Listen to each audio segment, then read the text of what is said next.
Welcome to learn with Hema Kannada YouTube ಚಾನಲ್ಗೆ ಎಲ್ಲರಿಗೂ ಆತ್ಮೀಯವಾದ ಸ್ವಾಗತ ಕೊಡ್ತಾ ಇದ್ದೀನಿ. ನಾನು Hema.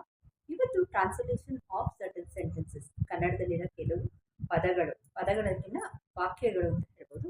A full sentence into English. How do you change the full sentence into English ಅನ್ನೋದ ನೋಡೋಣ. ಯಾವ ರೀತಿ ಟ್ರಾನ್ಸ್ಲೇಷನ್ ಮಾಡೋದು ಅಂತ ಹೇಳ್ತಿದ್ದೀನಿ. ನಿನ್ನ ಹೆಸರು ಏನು? ನಿನ್ನ ಹೆಸರು ಏನು? What is your name? What is your name? Question. ನಿನ್ನ ಹೆಸರು ಏನು? ಸೊ ಹೆಸರು ಇಸ್ ನೇಮ್. ಸೊ ನಿಮ್ಮ ಮನೆ ಎಲ್ಲಿ ಇರುವುದು? ನಿಮ್ಮ ಮನೆ ಎಲ್ಲಿ ಇರುವುದು? Where is your house? Where is your house? ಯಾವ ಶಾಲೆಯಲ್ಲಿ ನೀನು ಓದುವುದು? In which school you are studying? In which school you are studying?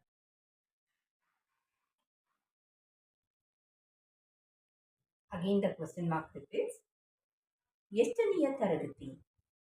ಎಷ್ಟನೆಯ ತರಗತಿ ನೀನು ಅಂತ ಹಾಕಿ. ಓಕೆನಾ? ಎಷ್ಟನೆಯ ತರಗತಿ ನೀನು?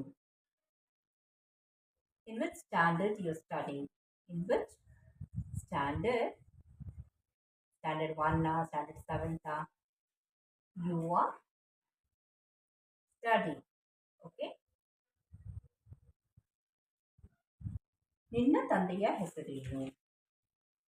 What is your father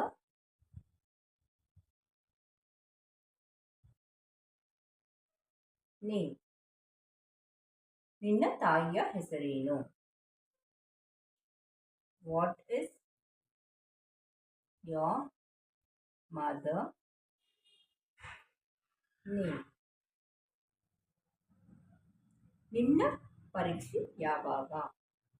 When are your exams or test or class exams?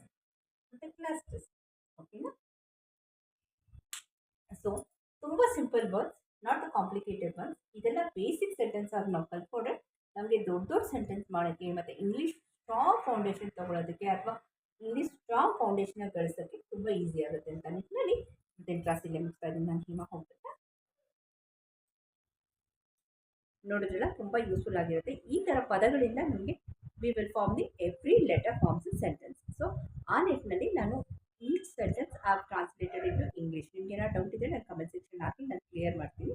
I hope the video clarity ತುಂಬ ಕ್ಲಿಯರ್ ಆಗಿದೆ ಅಂತ ಭಾವಿಸ್ತಾ, ಹೊಸಬ್ರು ಯಾರಾದರೂ ಫಸ್ಟ್ ಟೈಮ್ ನನ್ನ ಚಾನಲ್ನ ವಿಸಿಟ್ ಮಾಡಿದ್ರೆ ದಯವಿಟ್ಟು ಆಲ್ ಅಂತ ಇದೆ ನೋಡಿ, ಆ ಬೆಲ್ ಬಟನ್ ಒತ್ತಿ ಅಂತ ಹೇಳ್ತಾ ಇವತ್ತಿನ ವಿಡಿಯೋ ಇಲ್ಲೇ ಮುಗಿಸ್ತಾ ಇದ್ದೀನಿ. ನಾಳೆ ಇನ್ನೊಂದು ಒಳ್ಳೆ ವಿಡಿಯೋ ಜೊತೆ ಒಳ್ಳೆ ಕಂಟೆಂಟ್ ಜೊತೆ ನಿಮ್ಮನ್ನ ಮೀಟ್